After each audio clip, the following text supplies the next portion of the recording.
ભેટ મોકલતા હશે. કંઈક ગામ ભાંગવા ગયા હોય અને ઘરની અંદર ભાઈઓ ન હોય ને બેન એકલા હોય એટલે એ તરત જોબન પગીને પગ પકડે કે ભાઈ હું એકલી છું, મને મારીશ નહીં, મને લૂંટીશ નહીં, તું મારો ભાઈ, હું તારી બેન. જોબન પગી આખી જિંદગી ન ભૂલે. 12 મહિને જે ગામમાં બેન કરેલી હોય ને એને ભેટ વગેરે મોકલી દેતા. આ એનો નિયમ હતો. અને બીજું કે એ બહેનોને એવી શાંતિ થઈ જતી, દુનિયાની અંદર ગમે ત્યાં નીકળે કોઈ પણ બારવટીઓ કે ચોર એનું નામ ન લે, કારણ કે આ તો જોબન વડતાલાની બેન, આનું નામ લે ચામડી ચીરી નાખે જોબન વડતાલો. આવા બધા બીતા. ત્યાર પછી એક નિયમ એવો હતો, ગામ લૂંટીને બ્રાહ્મણોની 84 કરવી. બ્રાહ્મણો જમાડવા, 10મો ભાગ ન કાઢવો પડે.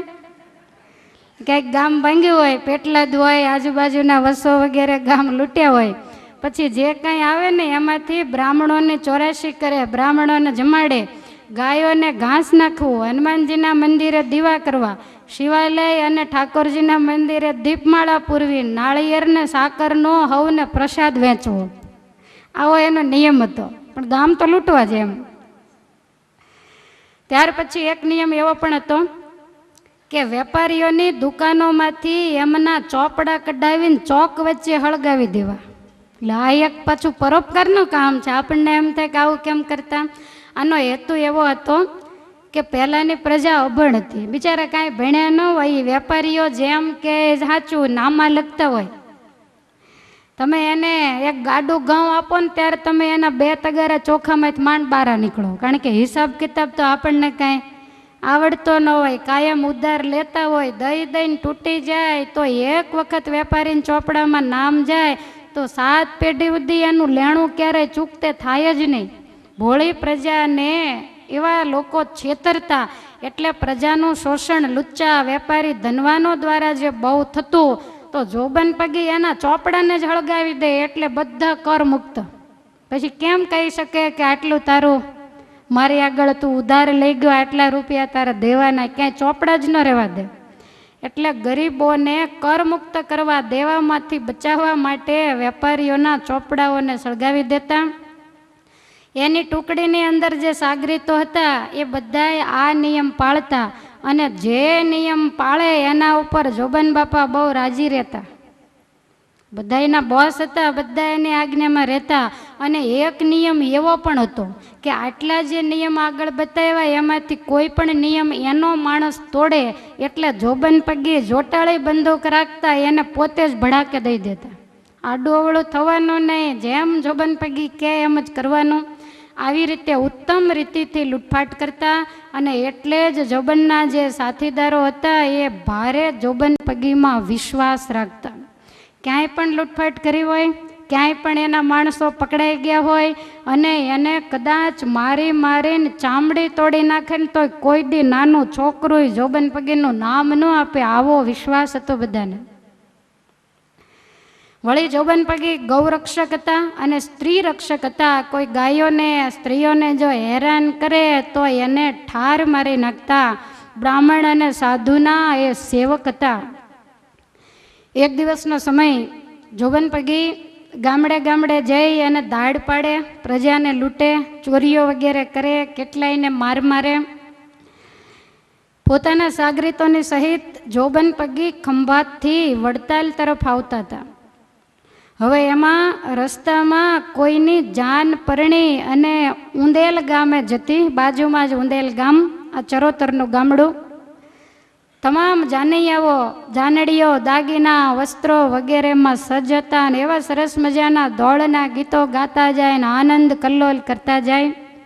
વેલડા હોય, બળદગાડા હોય, માફા હોય, આમાં પહેલાં જાનું જોડાતી.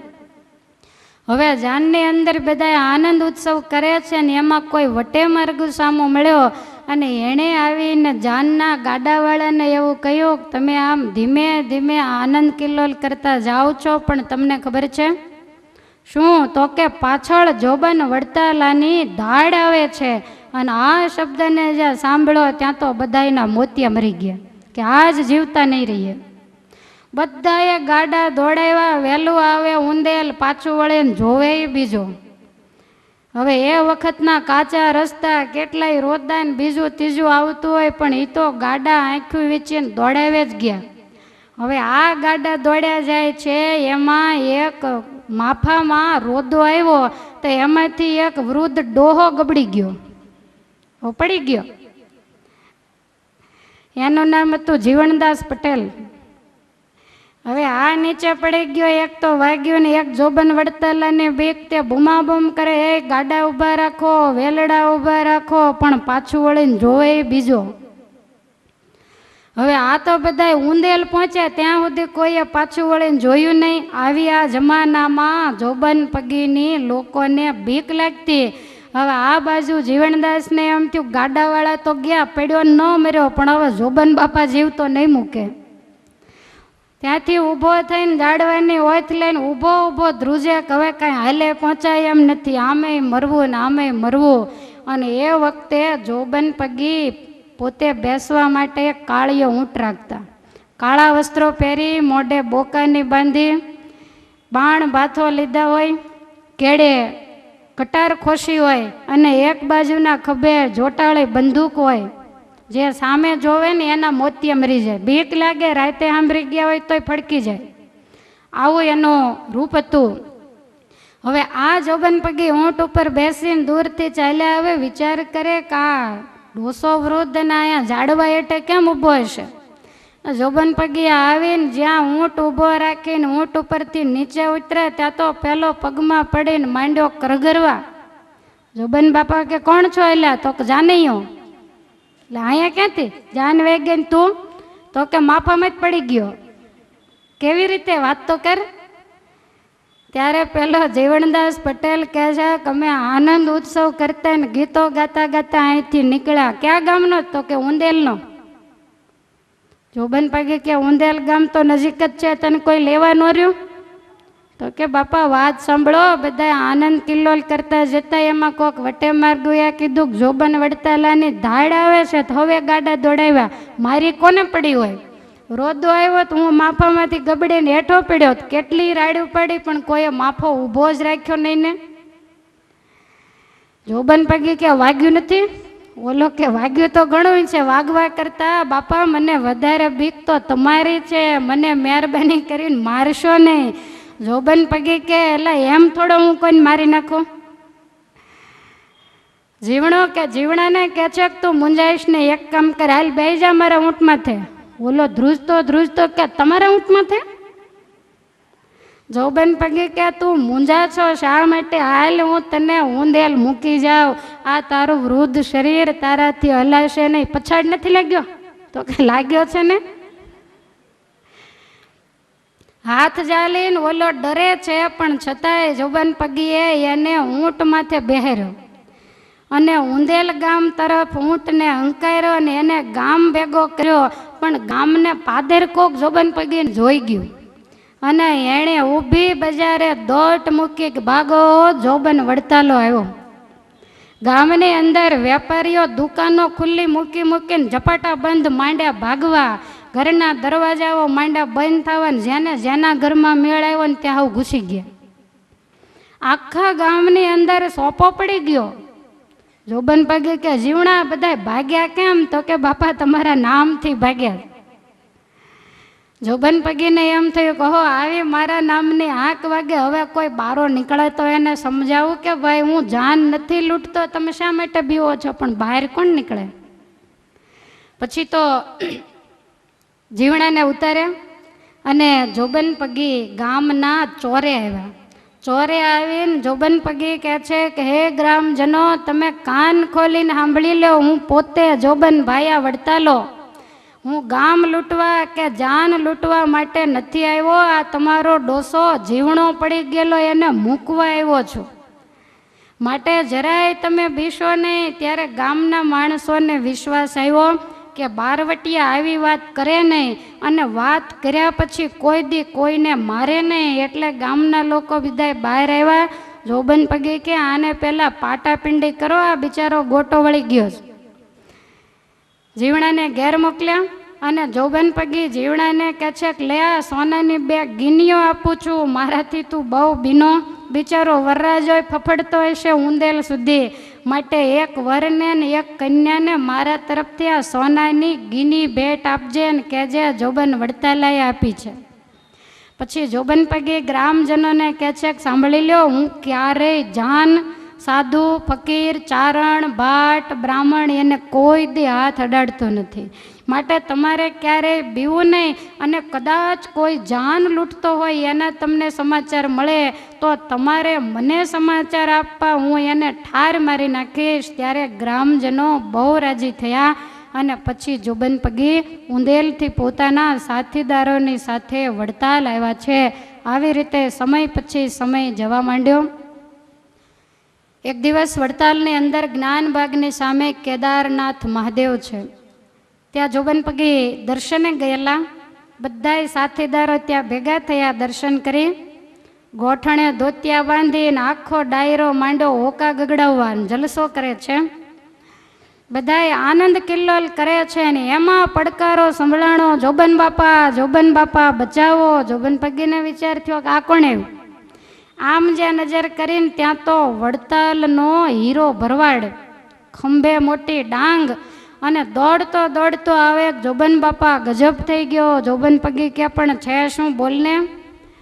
ત્યારે હીરો ભરવાડ કહે છે કે બાપુ, આપણું ધણ, મારી 200 જેટલી ગાયોને ઉમરેઠના માર્ગે મુસલમાનો હાંકીને જતા રહ્યા. જોબન પગી કહે છે, કહો કોણે એવી હિંમત કરી? ત્યારે હીરો ભરવાડ કહે છે કે યાકુબ ખાન પઠાણ અને અલારખા મલેક એ આપણી ગાયોને લઈ ઘોડાની ઘુમરમાં ભાલાની અણીઓને ભોંકતા લઈ જાય છે. બામરડા નાખતી એ ગાયો માટે વાછરુઓ ઘેર ટળવળે છે. હે જોબન બાપા, તમને જેમ ઠીક લાગે એમ કરો. આવું જ્યાં કહ્યું ત્યાં તો જોબન પગીના તમામ રૂવાડા ત્રાંકની જેમ ઊભા થઈ ગયા ને હીરા ભરવાડે તો પોક મૂકી. જોબન પગી કહે છે કે રડીશ નહીં, હમણાં એની ખબર લઉં છું. મૂછોના આંકડા માંડ્યા થરથર ધ્રુજવા અને આંખમાંથી માંડ્યા અંગારા વરસવા. સાગરીતોને કહે છે કે જલ્દી ભાઈઓ બધાય ઊભા થાવ. બધાને ઊભા કરીને હથિયારો સજ્જ કર્યા. સૌના ઘોડા મંગાવ્યા અને બધાય ઘોડેસવાર થયા અને તાબડતોબ ઉમરેઠ બાજુ ઘોડાઓને દોડાવ્યા. આજ ગાયોની રક્ષા માટે જોબન પગી કહે છે કે હે મિત્રો, આપણે ધીંગાણે ચડવું છે. આ તો સુરવીરોના કામ છે, બાકી બીજા હોય તો ગોદડું ઓઢીને સૂઈ જાય. હવે બીજાની ગાયો બચાવવા માટે કોણ માથા આપવા માટે જાય? આ બાજુ ઘોડા ડમરી ઉડાડે દોડ્યા જાય છે અને આગળ જતા કોઈને પૂછ્યું કે ગાયોનું ધણ વાળીને યાકુબ ખાન અને અલારખા જે મુસલમાન એ આ બાજુ નીકળ્યા છે? ત્યારે ના પાડી કે આ બાજુ તો નથી. પછી પાક્કી બાતમી મેળવી તો ખબર પડી કે યાકુબ ખાન પઠાણ ગાયોને લઈ અને બાલાસિનોર તરફ જાય ને એ વખતે બાલાસિનોરમાં મુસલમાનનું રાજ્ય હતું. એ ગાયોને લઈને બાલાસિનોરની હદમાં પ્રવેશ કરી જાય પછી કોઈથી એ ગાયોને છોડાવવા માટે જોવાય નહીં. એટલે તરત જોબન પગીએ હાંકલ મારી સાગરીતોને ઘોડાને પાછા વળો અને બાલાસિનોરને રસ્તે ઘોડા દોડાવ્યા. જોબન કહે છે કે સાગરીતો, આજ મારી એનકા મરીએ પણ ગાયોને ઉગારીએ. સાગરીતોને ખુમારી ચડી બાપા કપાઈ મરીએ, બાકી ગાય માતાને કતલખાને જવા ન દઈએ. આજ ગાયોને માટે માથા દેવાનો જિંદગીમાં સોનેરી અવસર આવ્યો છે. આવી રીતે બોલતા જાય બધાયનું લોહી, આ તો ક્ષત્રિય લોહી ઉકળવા માંડ્યું. ગાયો કતલખાને જાય એ જોબન પગીને હળહળતું પોતાનું અપમાન લાગ્યું. ટૂંકે રસ્તે ઘોડા નાખીને ડબોલી પાસે જતા રસ્તો આંતરો અને યાકુબ ખાન પઠાણ અને અલાર ખાને પડકાર્યા છે કે આવી જાઓ મેદાનમાં. બંને સામા આવ્યા. સામસામી તલવારો ઉડી અને જોબન પગીના સાગરીતોએ બંનેના માથા ત્યાં ધડથી અલગ કર્યા છે. બીજા મુસલમાનો બધાય ભાગ્યા, કેટલાય ઘાયલ થયા અને છેવટે 200 જેટલી ગાયોને બચાવી અને જોબન પગી વડતાલ આવ્યા છે. આ બાજુ હીરો ભરવાડ આંસુડા પાડે છે. જોબન પગી કહે છે કે ચિંતા કરીશ નહીં, આવી ગઈ ગાયો. ગાયો એને સોંપી દીધી. આવા જોબન પગી ગૌરક્ષક હતા. ગાયોને માટે માથા દેવામાં પણ જરાય એને સંકોચ થતો નહીં. આ કથા આપણને ઘણું બધું શીખવાડી જાય છે. લૂંટારા કહેવાતા, બારવટિયા કહેવાતા, પણ છતાંય એના ગામની, એના દેશની, એના પરગણાની ગાય ક્યાંય પણ કતલખાને જાય એને ગમતી વાત નહોતી. આપણે રામ, શ્યામ અને ઘનશ્યામના આશ્રિતો છીએ. જે ગાયોના રક્ષણ માટે ભગવાને પોતાના મા બાપને 11 વર્ષ ને 52 દિવસ સુધી જેલની અંદર વલખા મરાવ્યા ને રડાવ્યા, અને ઉગાડે પગે જે ભગવાન ગાયોની પાછળ વૃંદાવનમાં વનમાં ફર્યા. ગાયોએ મોજડી ન પહેરી, ભગવાને 11 વર્ષ ને 52 દિવસ સુધી મોજડી પહેરી નથી. હવે આવા ભગવાન ગૌરક્ષક ગોપાલ આ પૃથ્વી ઉપર આવ્યા ને આપણને શીખવાડી ગયા, અને છતાંય આ દેશની અંદર દિવસ ઉગ્યા ને લાખો ગાયો કતલખાને જાય છે. વળી બીજે પરદેશોમાં જતી હોય એની તો વસ્તુ અલગ, પણ આ દેશની અંદર આ જ્યારે થતું હોય પછી તમે એવો વિચાર કરો કે સમયે વરસાદ નથી આવતો, વરસાદ આવે તો પાકની અંદર જીવાત બહુ થઈ જાય છે. અરે પાક સારો પાકે તો ભાવ સાવ તળિયે જતા રહે છે. આ બધું થાય જ તો ભલે આપણે ન કરીએ પણ બીજાના છાંટા તો આપણને ઉડે જ ને. જરૂર પાપ લાગે. તમે વિચાર કરો કે રામકૃષ્ણના દેશની આજ આપણે શું દશા કરી નાખી છે. ગાયો હાથમાં આવે તો ગાયો, દીકરીઓ હાથમાં આવે તો દીકરીઓ. જેનમાં પહેલા માતાના ગર્ભની અંદર એના રાય જેવડા ટુકડા કરીને એને આજ આપણે બહાર કાઢીએ છીએ. મારે ન કહેવું હોય ને તોય મને યાદ આવી જાય છે. કહો પછી તમે સુખની આશા રાખો તો આપણને સુખ ક્યાંથી મળે? આની હાય ન લાગી હોય. તમે બધું જ જાણો છો ને બધું જ સમજો છો, એટલે મારે તો એનું વિવેચન જોબન પગી સિવાય બીજું કાંઈ કરવું જ નથી. પણ વચ્ચે ક્યાંય કાંકરો આવે તો જરાક કાઢવો તો ખરો ને. માટે ભગવાનના ભક્તએ બહુ ખ્યાલ. ઘણા તો રસ્તા ઉપર ગાય જતી હોય લાકડી લઈને મંડાણા હોય, એટલે નહીં લેવા નહીં દેવા, એને લાકડી મારો નહીં, ખાલી ડચકારા બોલાવો ને તોય ગાય તો જતી રહે. એના માટે કંઈ ધોકા લેવાની જરૂર નથી. એને ખવડાવો પીવડાવો નહીં તો કાંઈ નહીં. એના શરીર ઉપર 33 કરોડ દેવનો નિવાસ છે. એક એક રૂવાડે એક દેવ છે. તમે લાકડી મારો તો કેટલા દેવને વાગે? માટે દેવાય તો રોટલીનો ટુકડો કે કદાચ થોડું ઘાસ નાખવું, ન દેવાય તો પગે લાગવું, પણ ક્યારેય એના ઉપર લાકડા ઉગામવા નહીં. ઘણા તો શુકન કરાવવા માટે ગાયોને 2 લાકડી મારીને હામી મોકલે. આ શકન થાય કે અપશકન થાય? પછી કે ગાય હામી મળી કામ ફતે થશે. શું ફતે થાય? માટે આવી દયાવૃત્તિ રાખવી. ભગવાન સ્વામિનારાયણ જેવો દયાળુ ભગવાન તો આ બ્રહ્માંડમાં થયો પણ નથી અને થાશે પણ નહીં. કોઈને દુખ્યો રે દેખી ન ખમાય, દયા આણી રે અતિ આકળા થાય, એવા ભગવાનની આપણે ડોકમાં કંઠી પહેરી છે. માટે કાંઈક થોડી ઘણી દયા ભગવાનના ભક્તએ રાખતા શીખવું. આવી રીતે જોબન પગી ગૌરક્ષક, સ્ત્રી રક્ષક અને બ્રાહ્મણોના રક્ષક હતા. મહાબળવીર અને સુરવીર હતા. વળી આ જોબન પગીની એક ખાસિયત હતી, તમામ કામની અંદર મહાપારંગત અને બુદ્ધિશાળી. કોઈ પણ કળા એવી નહોતી કે જે જોબન પગીને આવડતી ન હોય. અને અમુક કળાઓ છે એને આપ કળા કહેવામાં આવે. એને તમે શીખવા બેસો તો ન આવડે, પણ એ લોહીમાં કોઠામાંથી જ આવેલી જન્મજાત કળાઓ હોય. આપણા સાહિત્યકારો 8 કળાઓ બતાવે છે. એ 8 આપ કળા કહે છે. આવે એને આવે, ન આવે એને મરી જાય તોય આવે નહીં. એ 8 કળા કહે તો બતાવ્યું છે કે રાગ પાગને પારખું ને નાડીને વળી ન્યાય, તરવું તંતરવું ને તસ્કરવું, એ 8 આપ કળા. આ 8 છે એ આપ કળા છે. પહેલો છે રાગ. રાગ એટલે ગાવું. આ આપ કળા છે. બાકી ન આવડે એને આખી જિંદગી આવડે જ નહીં. એક ઉગમણું જાય ને એક આથમણું જાય. ઘણાય તો તમે જોજો તબલા ને હાર્મોનિયમ ને વાજિંત્રો લઈને બેઠા હોય ને ગાતા હોય સંગીત સાથે. તમને એમ થાય કે તબલા અરે ધીંગાણું કરતા લાગે છે, કે આવડે જ નહીં. અને ઘણા એવા હોય કે વગર શીખે અને વગર વાજિંત્ર વગાડે સભાને ડોલાવે ને એવું ગાતા હોય. આ કોઠાસૂજ છે, આ આપ કળા છે. બીજું છે પાગ. પાઘડી બાંધવી એ આપકળા છે, બધાને ન આવડે, આવડે એને જ ફાવે.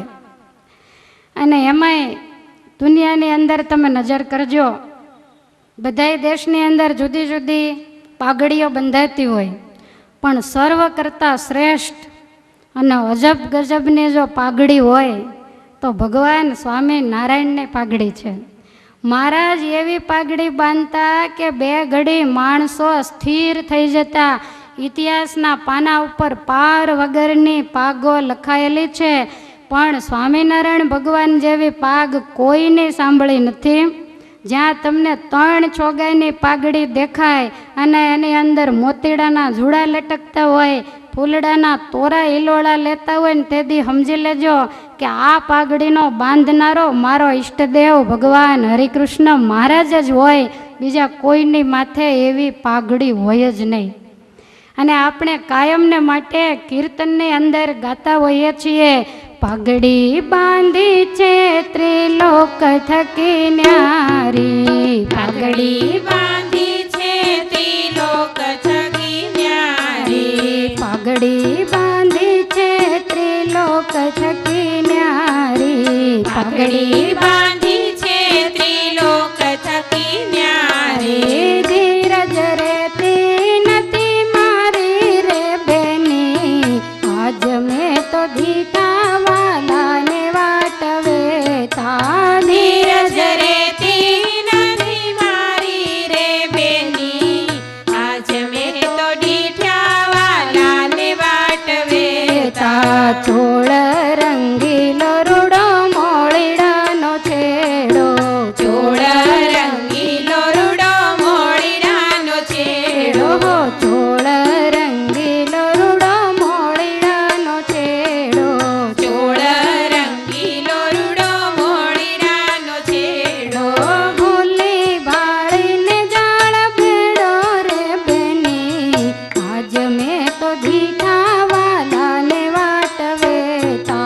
ભોલી ભાળીને ઝાડ ભેડો રે બેની, આજ મેં તો ડીઠ્યા વાલાને વાટવેતા. આજ મેં તો દીઠા વાલાને વાટવેતા. આજ મેં તો ડીઠ્યા વાલાને વાટવેતા. નેણા રોક્યા નથી રે તારે બેની, આજ મેં તો દીઠા વાલાને વાટવેતા. નેણા રોક્યા નથી રે તારે બેની, આજ મેં તો ડીઠ્યા વાલાને વાટવેતા. આજ મેં તો દીઠા વાલાને વાટવેતા. આજ મેં તો ડીઠ્યા વાલાને વાટવેતા. ભગવાન સ્વામિનારાયણની પાઘડી ઉપર ઘણા બધા કીર્તનો લખાયા છે. જ્યાં તમે કીર્તનો જુઓ ત્યાં પદની અંદર એકાદી વખત તો સંતો મહારાજની પાઘડીને જરૂર સંભાળે. માટે પાઘડી બાંધવી સ્વામિનારાયણના સાધુની પાઘડી પણ અલૌકિક. જેને આવડતી હોય એને જ આવડે. આપણને હાવ ઢીલી પોચી પાઘડી લાગે, ક્યાંય આંટિયું નહીં, કાંઈ નહીં, પણ જે બાંધતા હોય એને ખબર હોય એકને માથે પાગ બાંધે ને તે પરસેવો વળી જાય. અને એ બાંધ્યા પછી એને 12 મહિના 2 વર્ષ 5 વર્ષ બાંધવી ન પડે, મેલી થાય ત્યારે જ છોડવાની, ધોવાની. તો આ પાગ છે એ પણ આપકળા છે. ત્યાર પછી રાગ, પાગ અને પારખું. કોકનું પારખું લેવું, પારખું કરવું એ પણ આપકળા છે. જો પારખું એટલે પરીક્ષા. કોકની પરીક્ષા કરતા ન આવડે તો સામેવાળો પાસ થવો જ થાય, પણ આપણે પહેલાં નાપાસ થાય. એટલે પારખું કરવા જાય બીજાનું તો પોતાનું પારખું થઈ જાય. માટે આવડતું હોય તો જ કરવું, નહીતર ક્યારેય કરવું નહીં. આ પણ આપકળા છે. ત્યાર પછી રાગ, પાગ, પારખું, નાડી. નાડી એટલે નાડી જોવી. કોકની જે નાડ જોવી ને એ આપકળા છે, એ કોઠાસૂદ છે. એના માટે નિશાળે જવાની જરૂર નહીં કે મારે નાડી જોતા શીખવું છે. જેને આવડે એને આવડે.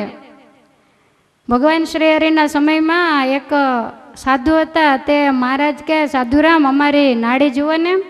એટલે ભગવાન શ્રી હરિનો હાથ આમ ચાલી અને મહારાજની નાડી જોઈને પછી જોઈને કહે છે કે મહારાજ તમને વાયુ થઈ ગયું છે એટલે જમવામાં થોડુંક ધ્યાન રાખજો. મહારાજ કે કાંઈ વાંધો નહીં. હવે આ બાજુ મોટાબાઈએ બાજરીનો રોટલો, રીંગણનો ઓળો અને દહીં થાળમાં તૈયાર કરેલું. મહારાજ આગળ થાળ મૂક્યો. મહારાજ તો આમું જોઈને બેઠા. મોટાબા કે મહારાજ જમવા માંડો. મહારાજ કે થૂલી લાવો. મોટાબા કે કેમ મહારાજ? ત્યાં તો નિત્યાનંદ સ્વામી આવ્યા. નિત્યાનંદ સ્વામી કહે છે કે મહારાજ આ થાળ તૈયાર થઈ ગયો છે, થાળ જમો. મહારાજ કે અમને તો વાયુ થઈ ગયું છે એટલે થૂલી આવે પછી જમશું.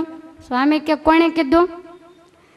મહારાજ કે ઓલા સ્વામી ઊભા ને એ એવું કહે છે. ને એ જ વખતે ત્યાં ભજનાનંદ સ્વામી આવ્યા. ભજનાનંદ સ્વામી કે લાવો મહારાજ મને જવા દેજો.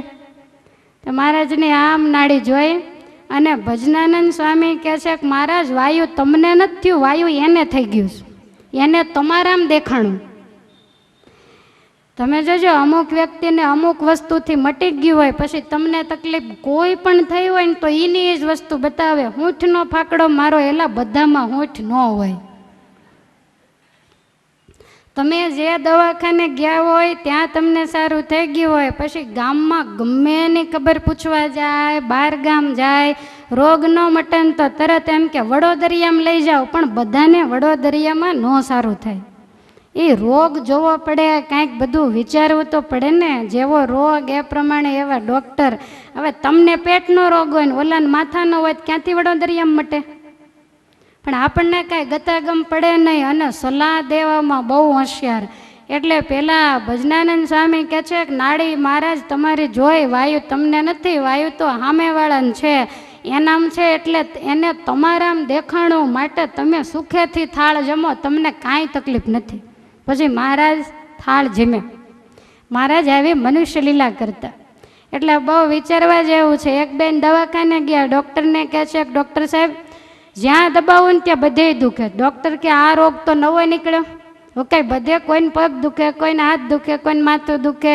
તો કે જ્યાં દબાવો ત્યાં બધે. તો કે બધે જુઓ ને આમ કરે તો સુસ્કારા મંડા બોલાવો. ડૉક્ટર કે આ તો બહુ કરી. બધી તપાસ કરી કાંઈ રોગ ન નીકળ્યો. ડૉક્ટર કે તમારે આંગળી બતાવો જોઈએ. તે આંગળી માથે ફોડલી થયેલી. હવે જ્યાં દબો ત્યાં દુખે જ તો. ડૉક્ટર કે અરે રે આખું શરીર જોયું પણ આ તમારા ફોડલી આંગળી માથે છે, બીજે તમને ક્યાંય રોગ નથી. લ્યો આ જોતા આવડે તો થાય, બાકી ઘણાને ડૉક્ટર આગળ જઈને કહેતાય ન આવડે મને આ રોગ છે એમ. ન આવડે તારે બીજાને લઈ જવાને આપણે મૂંગા રહેવું નહીં તો ઉપાધિ થાય આમાંથી. તો આવી રીતે નાડી જોવી એ પણ એક આપકળા છે. મુક્તાનંદ સ્વામીમાં બહુ સરસ આપકળા હતી. જ્યારે મહારાજને કંઈક તકલીફ હોય નાડી જોવે. સ્વામી તો વેણે જેને અમૃત જરે નેણે વરસે ને કોઈ દી મોળો શબ્દ ન બોલે. મહારાજની તબિયત બહુ બરાબર ન હોય તો મુક્તાનંદ સ્વામી નાડી જોવે ને ઢીલા થઈ જાય. પછી મહારાજ કે કેમ સ્વામી કેમ છે? તો કે મહારાજ તમને તો વાંધો નથી પણ અત્યારે સત્સંગીઓને દેશકાળ બહુ કઠણ છે. કારણ કે તમને સારું ન હોય તો તમારા કરતાં જાજી ઉપાધિ તો અમારે સત્સંગીઓને સંતોને હોય. તો આવા મુક્તાનંદ સ્વામી, ભજનાનંદ સ્વામી આ બધાએ નાડી પારખું હતા. ત્યાર પછી ન્યાય કરવો. ન્યાય એટલે સમાધાન. તો એ પણ એક પ્રકારની કોઠાસૂઝ છે. એ બુદ્ધિશાળીનું કામ છે. નહીંતર ન્યાય કરવામાં તો કેટલાએ બગાડી નાખ્યું. ખબર પડે નહીં અને બધા એને સલાહ આપ્યા કરે હવે પતાવી દો ને. એ ન માને તમે ડાયા છો, તમે માનો કે નહીં, પણ આને સમાધાન ન કહેવાય. બેય અડધું અડધું સમજવું પડે. હવે એક જણો 10% જતું કરે ને એક જણો 90% જતું કરે, આને કાંઈ સમાધાન થોડું કહેવાય. અને એટલે તમે જોજો સમાધાન જ્યારે કરવાનું હોય ને ત્યારે 5 ડાયા માણસોને જ બોલાવે. ડાયરો ન ભરે. તો ગાંડાના કાંઈ ગામ ન હોય, ગાંડા ઘણાય હોય પણ એને કોઈ સમાધાનમાં વચ્ચે બેસવાય ન દે. જો બેઠો હોય તો ડબકા મેર્યા કરે. એટલે સમાધાન કરવું એ પણ, ન્યાય કરવો એ પણ એક પ્રકારની કોઠાસૂઝ છે. ત્યાર પછી છઠ્ઠી કળા છે તરવું. એટલે આ એક કોઠાસૂઝ છે. ઘણા શીખવા જાય એને આવડે પણ ઘણા એવા હોય કે વગર શીખે આવડે. આ ભેંસુને એના કૂતરાને બધાને કોણે શીખવાડ્યું હશે? ગમે એવું પાણી આવે તરીને તરત બહાર નીકળી જાય. ગમે એવા જળાશયની અંદર કાદવ કીચડમાં ભેંસો હોય પણ કોઈ દી બુડે નહીં, બાદ કરતા એને બાંધેલી હોય તો બુડે. આ ક્યાંય શીખવા ગયા નથી, પણ આ કોઠાસૂઝ છે, આપ કળા છે, એટલે આપ કળા આવે. અને ઘણા તરતા શીખ્યા હોય ને તોય તરત બીતા બીતા ડબતા હોય, 2 વેંત જઈને આગળ જઈને પાછા વળે, નહીં બુડી જઈશું તો, કારણ કે આ બધું શીખેલું છે. આપ કળા હોય એને બીક લાગતી નથી. ત્યાર પછી તંતરવું. તંતરવું એટલે વગાડવું. એના એ જ તબલા હોય, એનું એ જ હાર્મોનિયમ હોય. અમુક અમુક વગાડે ને તો બેઠેલા બધાય ડોલવા માંડે, અને અમુક અમુક વગાડે તો એ વગાડનારો આંખી ઉગાડે ત્યારે ખબર પડે કે મારી સિવાય કોઈ છે જ નહીં. બધા ઊભા થઈ થઈને ભાગી ગયા હોય તો આ પણ આપકળા છે. તંતરવું એની જેમ જ તમે જોજો, રસોઈ કરવી ને એ પણ આપકળા છે હો. આ રાંધવું એ કોઈ સામાન્ય વસ્તુ નથી. તમે જોજો એના એ જ મસાલા, એની એ દાળ હોય, એના એ જ તમામ પ્રકારના મસાલા હોય. પણ એક જણો બનાવે તો માણસ વાટકાને થાળીયું ચાટી જાય, અને એક જણો બનાવે એ તમે જોવો તો તુવેરની દાળ ને સુગંધી મસાલા નાખ્યા હોય, પણ દાળ તો બિચારી તળિયે જ બેઠી હોય, ઉપરથી પાણીના હબડકા બોલતા હોય, પૂરી ચડી હોય નહીં. એક જણું બનાવે તો આંગળા કરડી જવાય, ને એક જણું બનાવે તો ઉકળા સિવાય કોઈ ખાય નહીં. કૂતરાને નાખો તો એ ન ખાય. માટે આ રસોઈ કરવી એ પણ આપકળા છે. અને છેલ્લું બતાવ્યું તસ્કરવું, એટલે કે ચોરી કરવી, આ આપકળા છે. આપણી જેવા એ જંપલાયું હોય પહેલાં જ ઝપાટા જેલ ભેગા થાય, કારણ કે આવડે નહીં. આ બધું કોઠામાં આવેલું હોય તો થાય, અથવા તો આગલે જન્મનું કંઈક જો હોય તો જ આવડે. અમુક એમાં તમે જોજો જન્મ જાત પાવરદા હોય. તો આજે બધી કળાઓ બતાવી. 8 કળાઓ જોબન પગીમાં હતી. ભલભલા સેનાપતિઓ ભૂપિતા અને જોબન પગી ભારે શુકનાવલી હતા. શુકન ભેદમાં બહુ જાણતા. વેશ પરિવર્તન કરવામાં પણ મહાબાહોશ હતા. વળી તમામ પ્રાણીઓની બોલી બોલતા એને આવડે. પોતે બોલતા હોય, ગાય, ભેંસ, કૂતરા, બિલાડા, કોઈ પણની ભાષા બોલવી હોય તો એ જોબન પગીને આવડે. વળી તમામ પંખીઓના ટહુકા પણ પોતે કરી જાણતા. વળી નિશાનબાજ એ તો અજોડ હતા. એનામાં વિશિષ્ટ પ્રકારનું શૌર્ય હતું, આયોજનબદ્ધ. આમ સાજે એવા પોતે કાર્યો કરતા, તમામ કાર્યમાં જબરા સાહસિક હતા. સાહસ કર્યા વગર કોઈ કામ થાય જ નહીં. તમે કાયમને માટે બીતા રહ્યો કે મને નહીં આવડે, મને નહીં આવડે, તેને આખી જિંદગી ન આવડે. પણ યાહોમ કરીને જો જંપલાવો ને તો એમાંથી કાંઈક ફાયદો થાય. તમામ કામ, ચોરી, લૂંટફાટ, જે કાંઈ કરવું હોય એ બધું પહેલાં વ્યવસ્થિત આયોજન કરી અને આયોજનબદ્ધ કામ કરતા. ચરોતર અને ગુજરાતમાં જોબન પગીને સંતાવવાના 300થી વધારે તો ગુપ્ત મથક હતા, જેને વડોદરા સરકાર પણ ગોતી શક્યા નથી.